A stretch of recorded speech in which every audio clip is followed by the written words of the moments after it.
Good afternoon, everybody. How are we? Good to see all of you.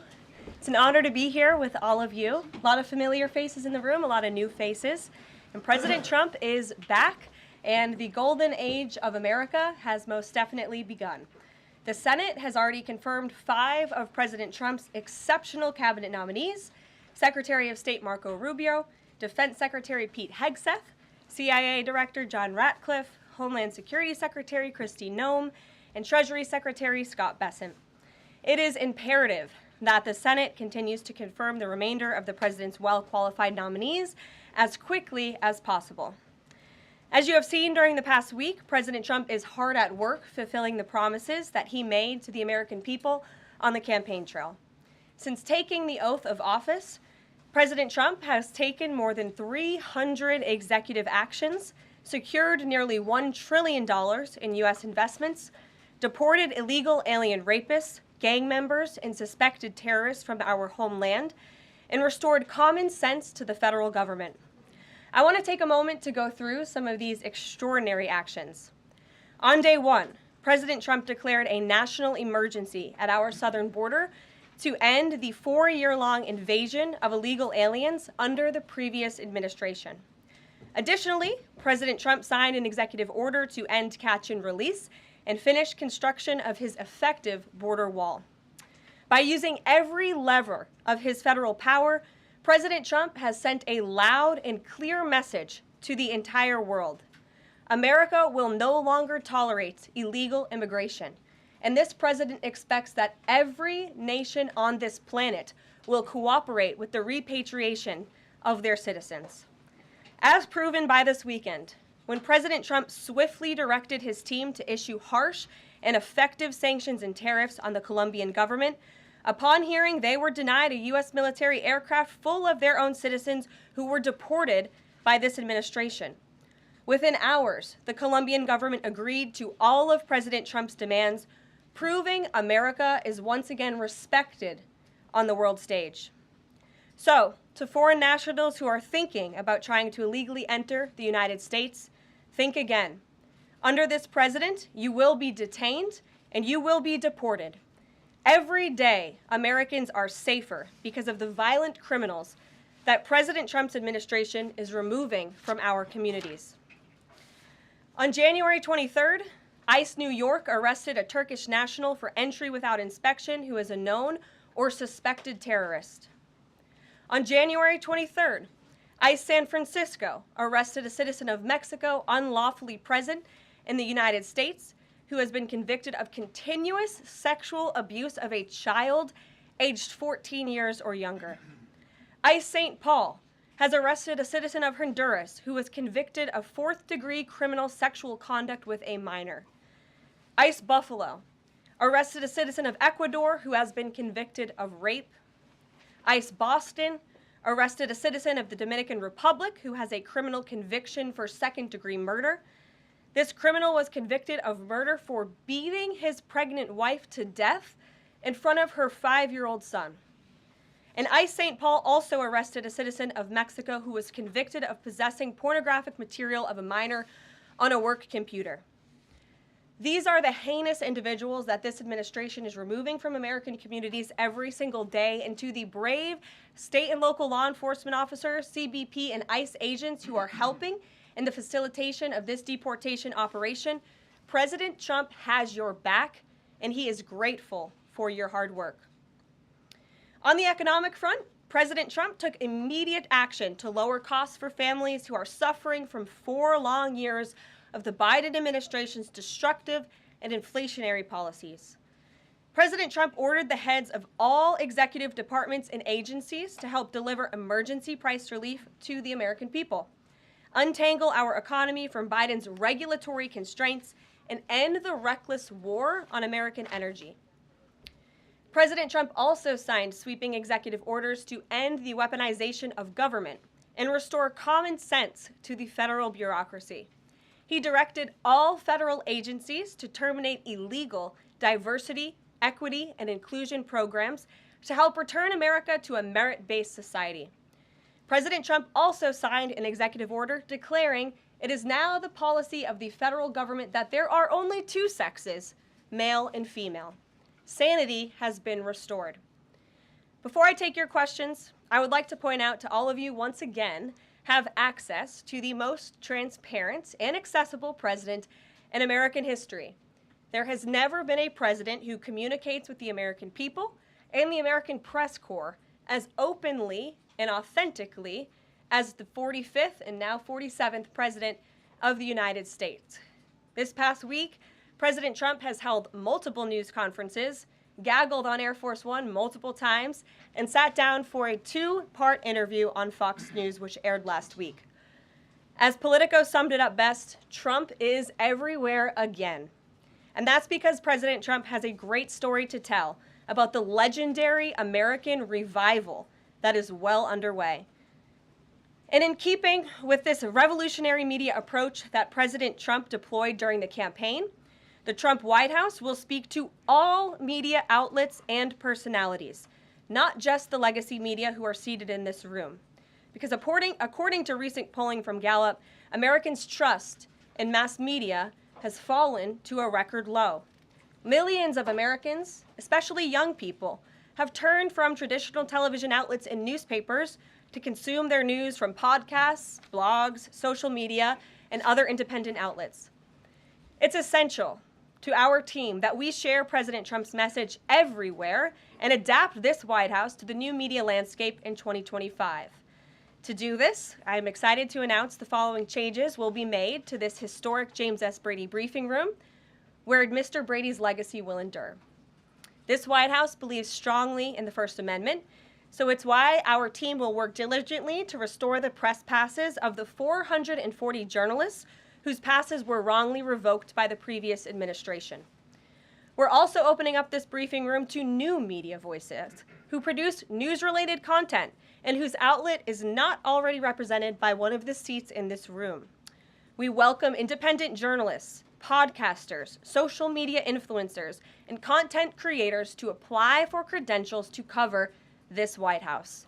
And you can apply now on our new website, whitehouse.gov/new media.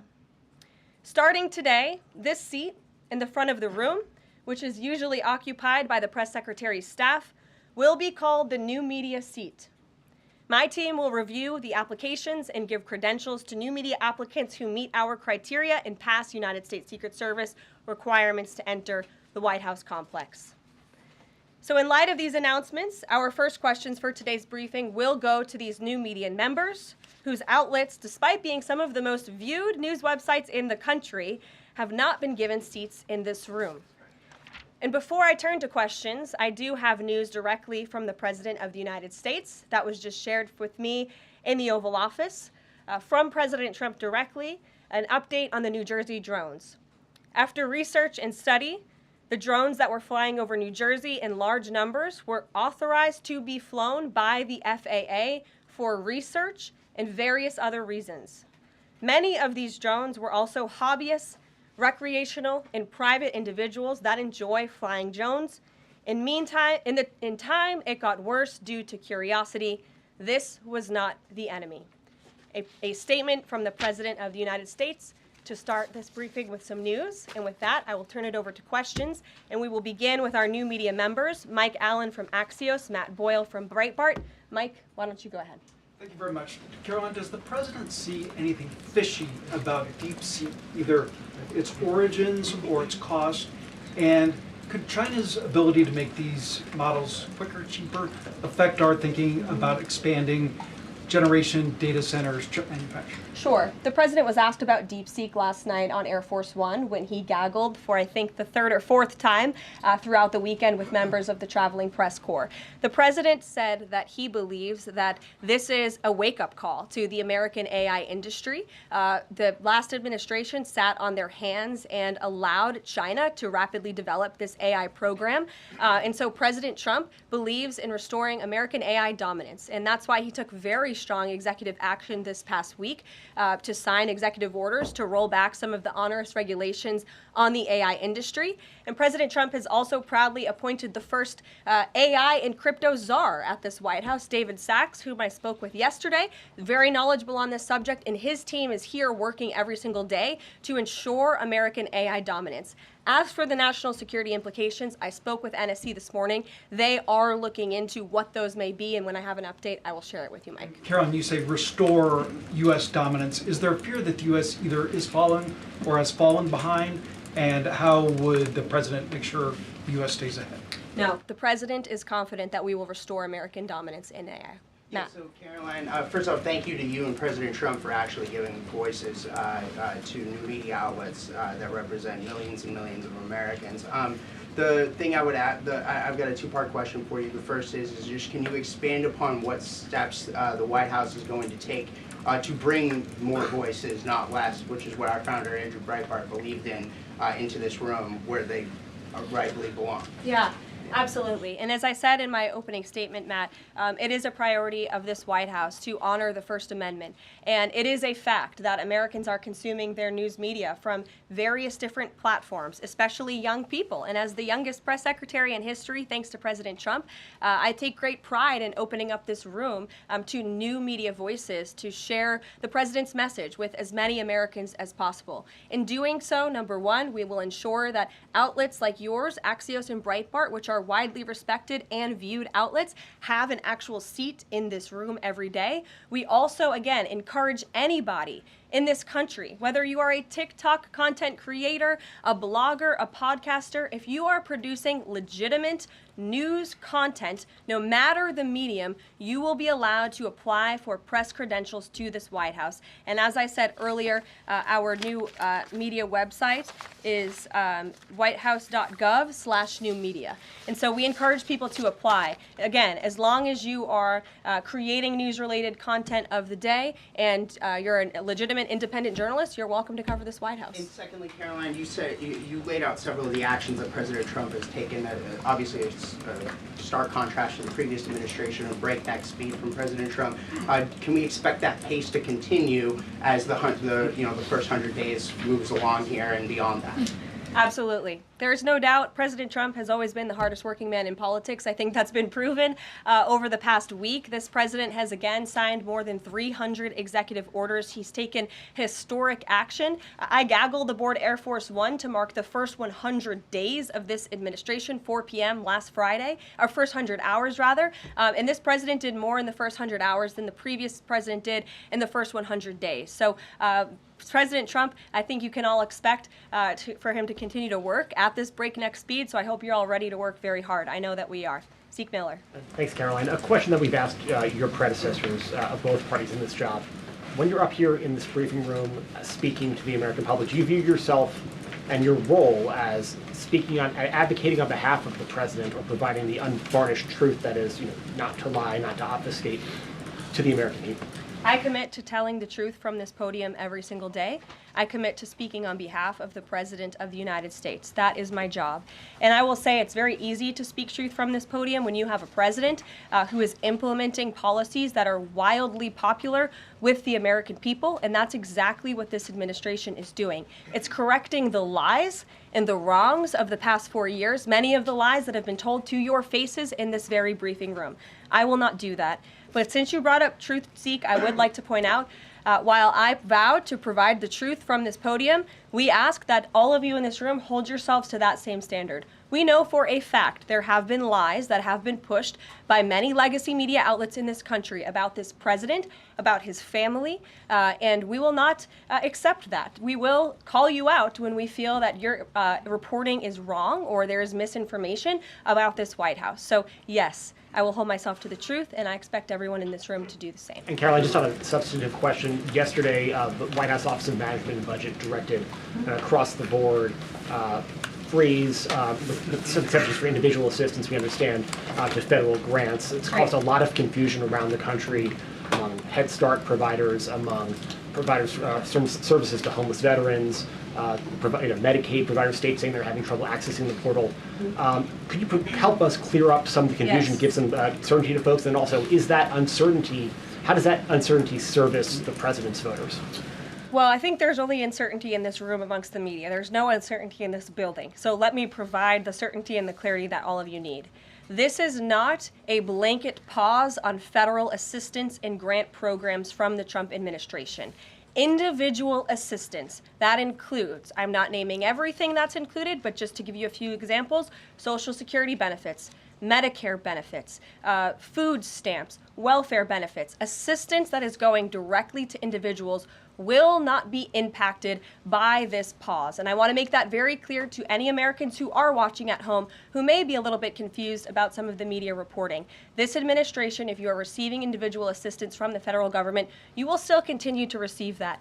However, it is the responsibility of this president and this administration to be good stewards of taxpayer dollars. That is something that President Trump campaigned on. That's why he has launched DOGE, the Department of Government Efficiency, who is working alongside OMB. And that's why OMB sent out this memo last night, because the president signed an executive order directing OMB to do just this. And the reason for this is to ensure that every penny that is going out the door is not conflicting with the executive orders and actions that this president has taken. So what does this pause mean? It means no more funding for illegal DEI programs. It means no more funding for the Green New scam that has cost American taxpayers tens of billions of dollars. It means no more funding for transgenderism and wokeness across our federal bureaucracy and agencies. No more funding for Green New Deal social engineering policies. Again, people who are receiving individual assistance, you will continue to receive that. And President Trump is looking out for you by issuing this pause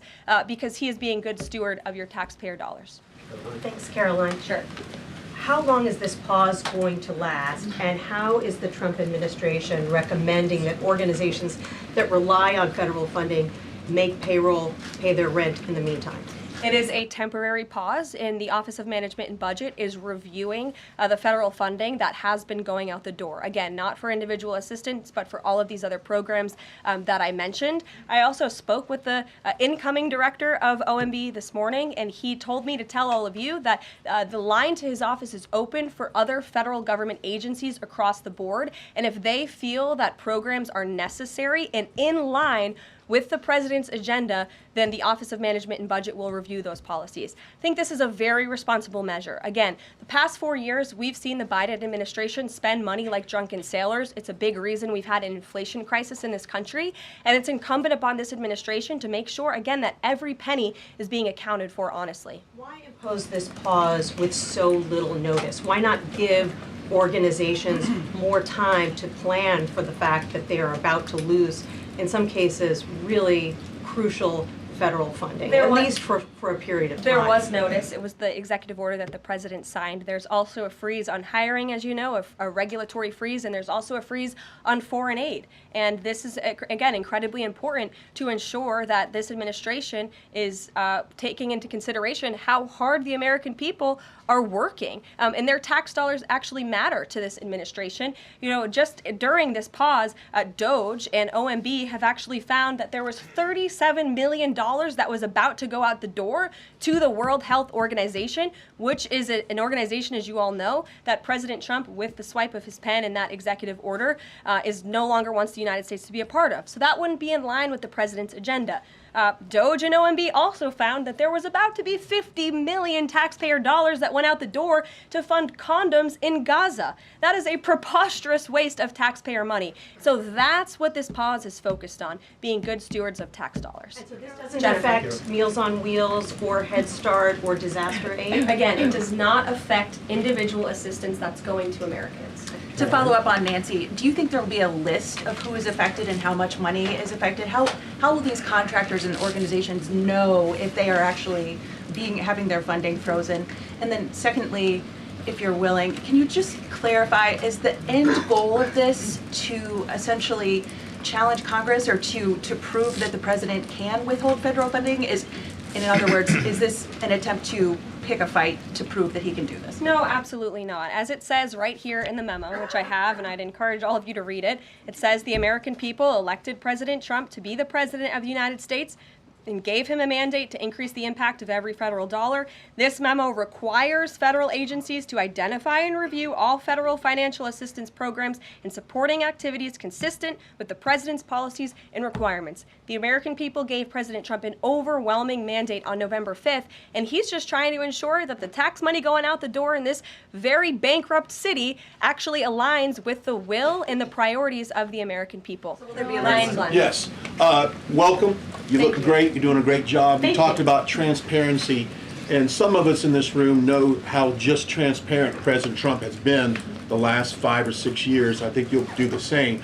My question is, do you think this latest incident with the president of Colombia is indicative of the global, powerful respect they have for President Trump moving forward, not only to engage in economic diplomacy with these countries, but also world peace? Absolutely. I'll echo the answer that the president gave on Air Force One last night when he was asked a very similar question by one of your colleagues in the media.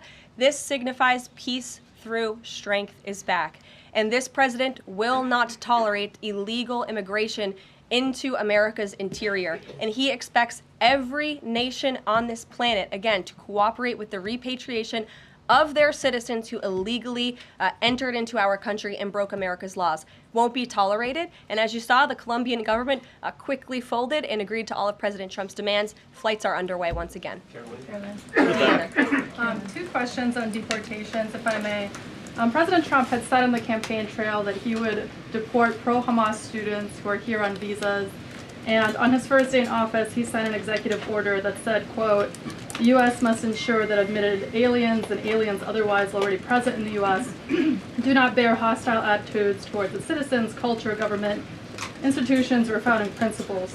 So should we take this executive order as Trump saying he would be open to deporting those students who are here on visas but, hold pro-Hamas sympathies? The president is open to deporting individuals who have broken our nation's immigration laws. So if they are here illegally, then certainly he is open to deporting them. And that's what this administration is hard at work at doing. We receive data from DHS and from ICE every single day. From what we hear on the ground, ICE agents are feeling incredibly empowered right now because they actually have a leader in this building who is supporting them in doing their jobs that they were hired to do, which is to detain, arrest, and deport illegal criminals who have invaded our nation's borders over the past 4 years. That's what the president is committed to seeing. Peter. Just following up on that, Very Karoline. quickly, just following up on the question on immigration first. President Trump, during the course of the campaign in 2024, said the following about illegal immigration. He said, "They're going back home where they belong, and we start with the criminals. There are many, many criminals." NBC News has learned that ICE arrested 1,179 undocumented immigrants on Sunday, but nearly half of them, 566 of the migrants, appear to have no prior criminal record besides entering the country illegally. Is the president still focused exclusively, which is a civil crime, it's not criminal? It's a federal crime.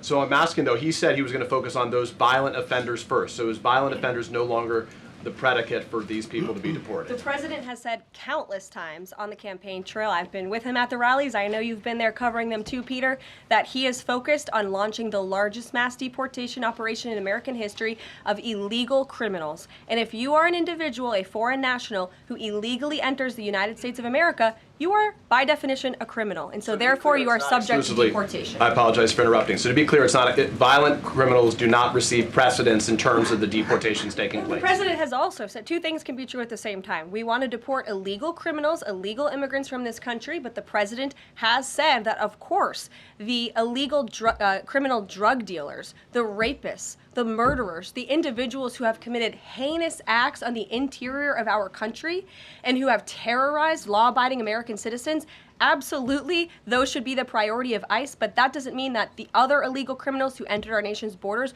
are off the table. Understood. Then let me ask you a separate question about the confusion that still exists across the country right now as it relates to the freeze or the pause as it's described. President Trump, of course, ran one of the key policy items was that he was going to lower prices, lower the cost of everything from groceries, as he often said. But in many of the cases, it would seem that some of these moves could raise prices for real Americans on everything from low-income heating, that program, child care programs. Will nothing that the president's doing here in terms of the freeze in these programs raise prices on ordinary Americans? What particular actions are you referring to that I'm would? referring to LHEAP right now. That's the low-income heating program, for example. We can talk about, there's no clarity, so I could refer to a lot of them. We don't know what they are specifically. Can you tell us that LHEAP is not one of those affected? So you're asking a hypothetical based on programs that you can't even identify. I just identified. What I can tell Well, you just to be is clear, that since you guys haven't identified, let's do it together, just for Americans at home. Medicaid, is that affected?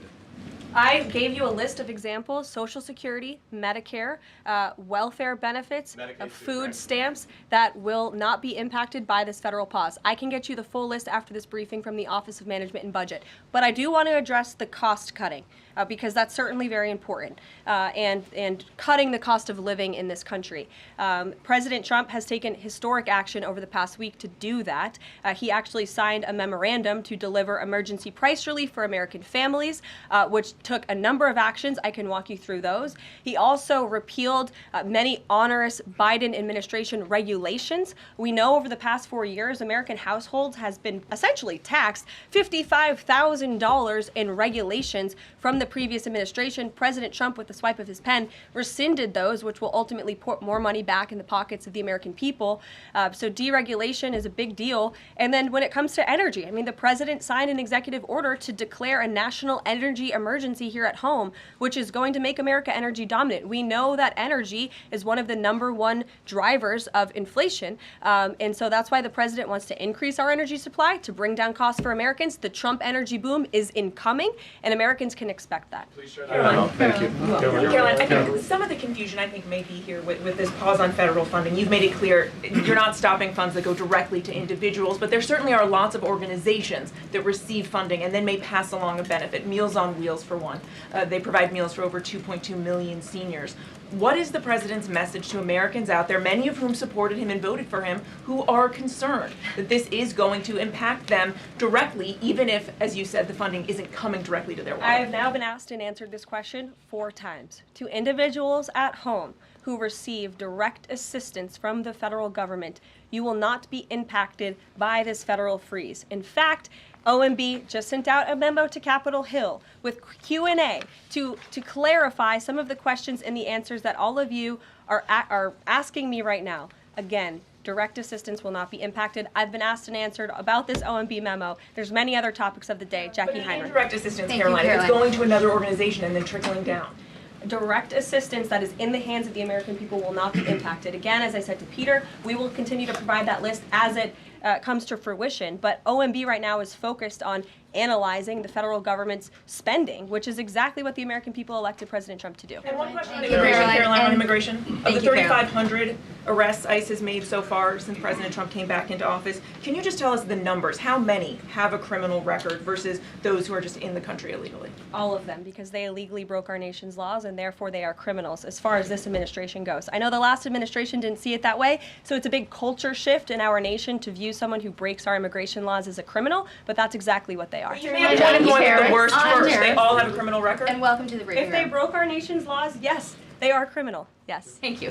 On stripping security details for figures like John Bolton, Pompeo, Brian Hook, Senator Tom Cotton said that he's seen the intelligence and the threat from Iran is real for anyone who played a role in the Soleimani strike. He voiced concern it wouldn't just impact those individuals, but potentially their family, innocent bystanders, friends, anyone who's near them when they're out in public.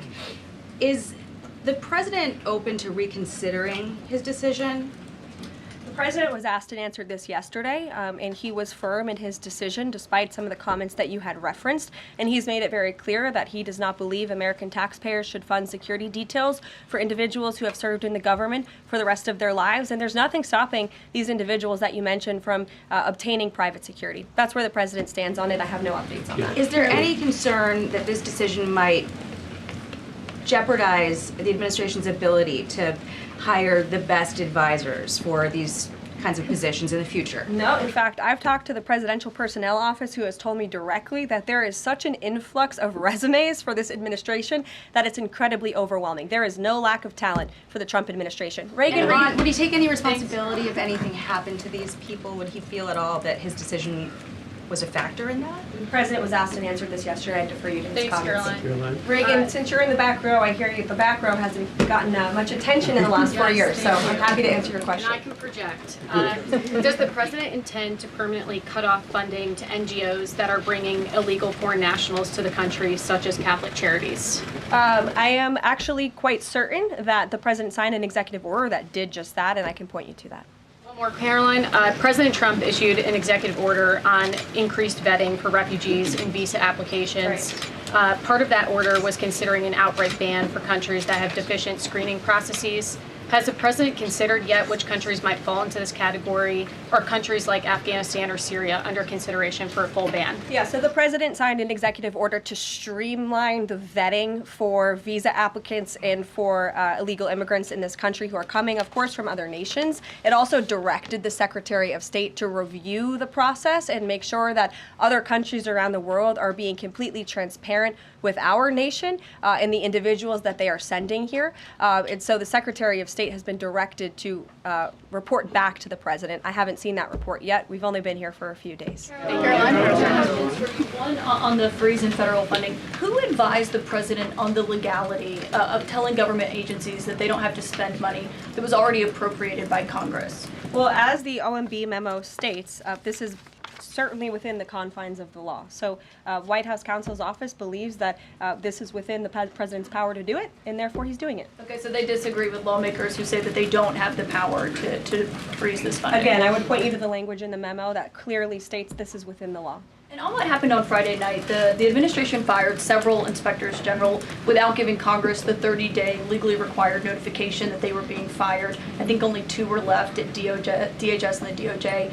And then yesterday we saw several prosecutors, I believe 12, fired from the Justice Department who worked on the investigations into the president. As you know, they are career prosecutors, therefore they are afforded civil service protections.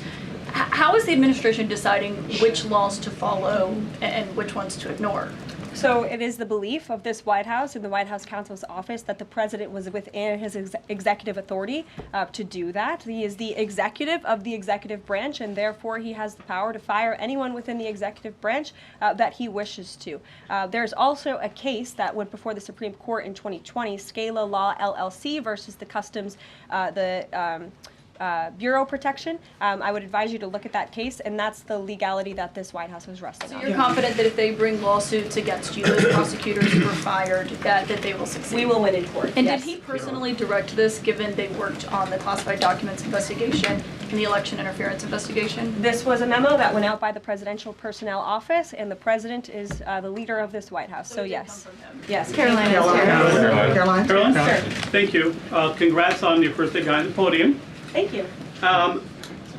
President Trump ended funding for UNRWA and also designated the Houthis a foreign terrorist organization. That's right. Both were decisions that the previous administration had reversed. So here's my question. Will there be an investigation into who gave the previous administration this terrible advice? Well, that's a very good point. I haven't heard discussions about such an investigation, but it wouldn't be a bad idea considering that the Houthis certainly are terrorists. They have launched attacks on U.S. naval ships across this world, and so I think it was a very wise move by this administration to redesignate them as a terrorist group, because they are, and I think it was a foolish decision by the previous administration to do so. As for an investigation, I'm not sure about that, but it's not a bad idea. Josh. Thank you for the question. I appreciate it. Can you give us an update on the president's plans for his tariff agenda? He spoke a lot about this yesterday, and there's a couple of dates coming up that he's spoken to. Number one, February 1st, he's alluded to both the potential for tariffs for Canada and Mexico, but also China to take effect on those days. What's he thinking about that? Yeah. Should those countries expect that on the Again, first? he was asked and answered this question this past weekend when he took a lot of questions from the press, and he said that the February 1st date for Canada and Mexico still holds. What about the China 10% tariff that he also had mused about last Tuesday going into effect on the same day? Yeah, the president has said that he is very much still considering that for February 1st. Yesterday he talked also about sectoral tariffs on, for instance, pharmaceuticals as well as semiconductor computer chips. He talked about steel, aluminum, and copper. What's the timeline on those? Is Is that a similar sort of coming days thing? Yeah, so when the president talked about that in his speech yesterday, that actually wasn't a new announcement. That was within a presidential memorandum that he signed in one of the first days here in the White House on his America First trade agenda. So there's more details on those tariffs in there. As far as a date, I don't have a specific date to read out to you, but the president is committed to implementing tariffs effectively, just like he did in his first term. Finally, he also was asked on the plane when he gaggled about the potential for a universal tariff. He was asked maybe about 2.5%. There was a report about that. He said he wanted much bigger than that. Should we understand that these tariffs would add up? You know, in other words, you might have country-specific tariffs like Canada, Mexico, China. You might have sectoral tariffs like on pharmaceuticals, as well as a potential universal tariff on top of that. Do these stack on one or the other, or would one sort of take precedence over another? All I can point you to is what the president has said on this front. The February 1st date for Canada and Mexico, also the China tariff that he has discussed. He rejected the 2.5% tariff. He said that was a little bit too low. He wants it to be higher. I'll leave it to him to make any decisions on that front. Phil Weichman. What the Mexicans and Canadians have done so far, do you have any comment on whether that has met the bar, what he wants to see on fentanyl? Thank you. I won't get ahead of the president again on advocating to foreign nations on what they should or shouldn't do to get away from these tariffs. The president has made it very clear, again, that he expects every nation around this world to cooperate with the repatriation of their citizens. And the president has also put out specific statements in terms of Canada and Mexico when it comes to what he expects in terms of border security. We have seen a historic level of cooperation from Mexico, but again, as far as I'm still tracking, and that was last night talking to the president directly, February 1st is still on the books. Phil. Thank you, Caroline. Quick programming note and then a question on taxes.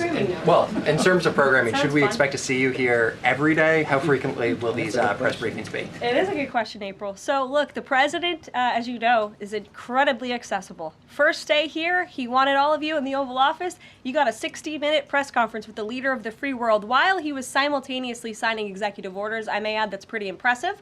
I don't think the previous office holder would be able to pull such a thing off. So look, the president is the best spokesperson that this White House has, and I can assure you that you will be hearing from both him and me as much as possible. And then a question about tax cuts. The president has promised to extend the tax cuts from the previous term.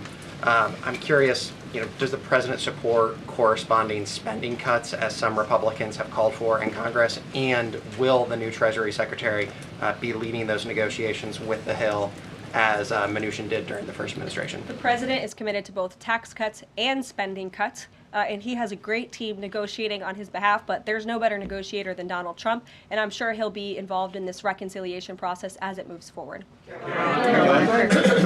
Caroline, in the announcement that you made last night on the Iron Dome, it said the president had directed that the United States will build this Iron Dome. Yeah. When you read into the executive order, it seemed short of that. It asked for a series of studies and reports back to him. Can you tell us whether the president has directed this? And if he is as concerned on this issue, why the suspensions that we saw listed by OMB included so many different nuclear programs, non-proliferation programs, programs to blend down nuclear weapons, and so forth? First of all, when it comes to the Iron Dome, the executive order directed the implementation of an Iron Dome. It also, as you said, kind of directed research and studies to see if how the United States can go about doing this, particularly the Department of Defense. When it comes to the other question that you asked about those specific programs, again, I would say this is not a ban. This is a temporary pause and a freeze to ensure that all of the money going out from Washington, D.C. is aligned with the president's agenda. And as the Office of Management and Budget has updates on what will be kickstarted once again, I will provide those to you. Just to clarify for a sec what you were saying before on Medicaid. It wasn't clear to me whether you were saying that no Medicaid would be cut off. Obviously, a lot of this goes to states before it goes to individuals and so forth. So are you guaranteeing here that no individual now on Medicaid would see a cutoff because of the pause? I'll check back on that and get back to you. John. Thanks a lot, Caroline. As you know, in the first week that the president was in office, signed an executive order as it relates to birthright citizenship, trying to eliminate that. Now, 22 state attorney generals have said that this is unconstitutional. A federal judge has just agreed with their argument. What's the administration's argument for doing away with birthright citizenship? The folks that you mentioned have a right to have that legal opinion, but it is in disagreement with the legal opinion of this administration. This administration believes that birthright citizenship is unconstitutional, and that is why President Trump signed that executive order. Illegal immigrants who come to this country and have a child are not subject to the laws of this jurisdiction. That's the opinion of this administration. We have already appealed the lawsuit that was filed against this administration, and we are prepared to fight this all the way to the Supreme Court if we have to, because President Trump believes that this is a necessary step to secure our nation's borders and protect our homeland. On foreign policy, Caroline, on foreign policy, if I may, the president's commitment to the NATO Defense Alliance, is it as strong as the prior administration? Is it the same as when he served as president in his first term in office? As long as NATO pays their fair share, and President Trump has called on NATO allies to increase their defense spending to 5%.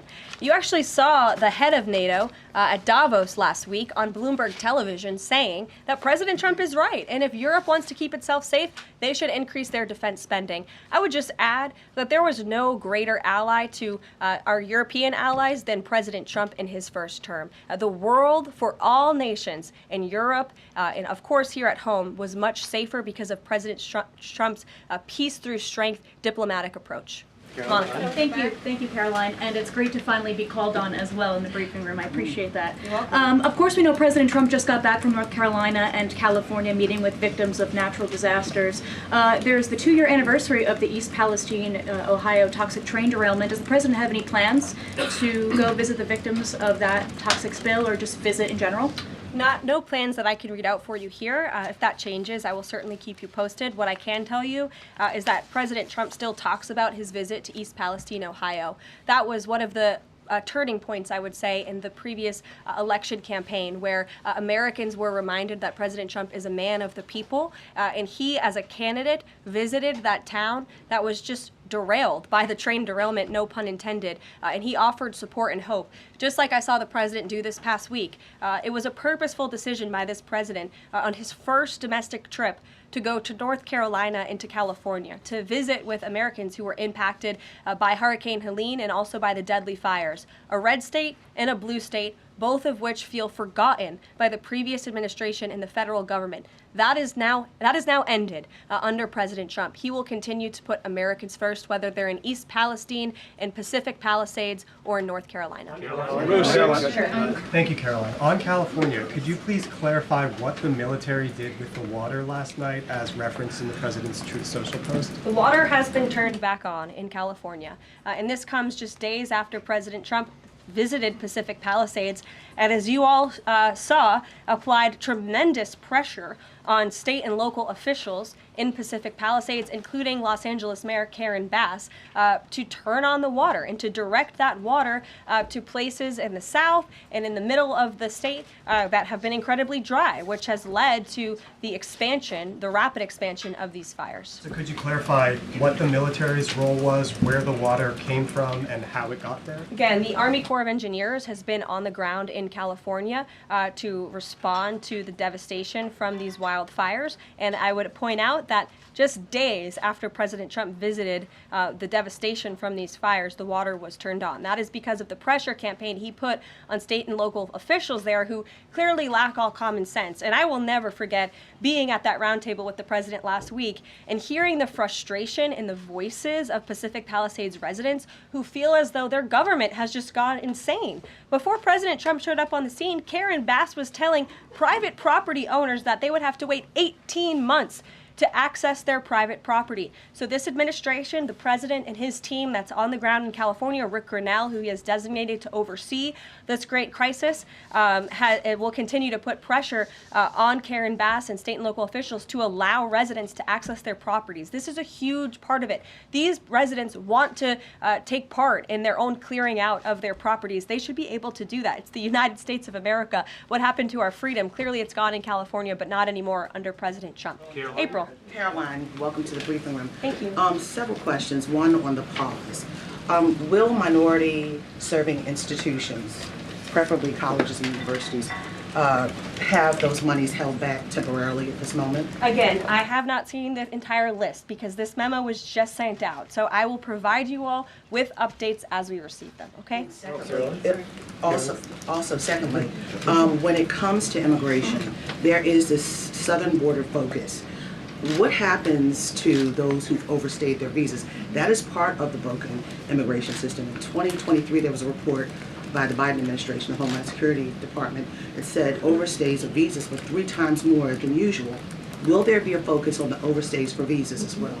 If an individual is overstaying their visa, they are therefore an illegal immigrant residing in this country and they are subject to deportation. And also yes. Lastly, as we're dealing with anti-DEI, anti-woke efforts, we understand this administration is thinking about celebrating Black History Month. Have you got any word on that? Anything that you can offer to us? As far as I know, this White House certainly still intends to celebrate, and we will continue to celebrate American history and the contributions that all Americans, regardless of race, religion, or creed, have made to our great country, and America is back. Christian Dayton.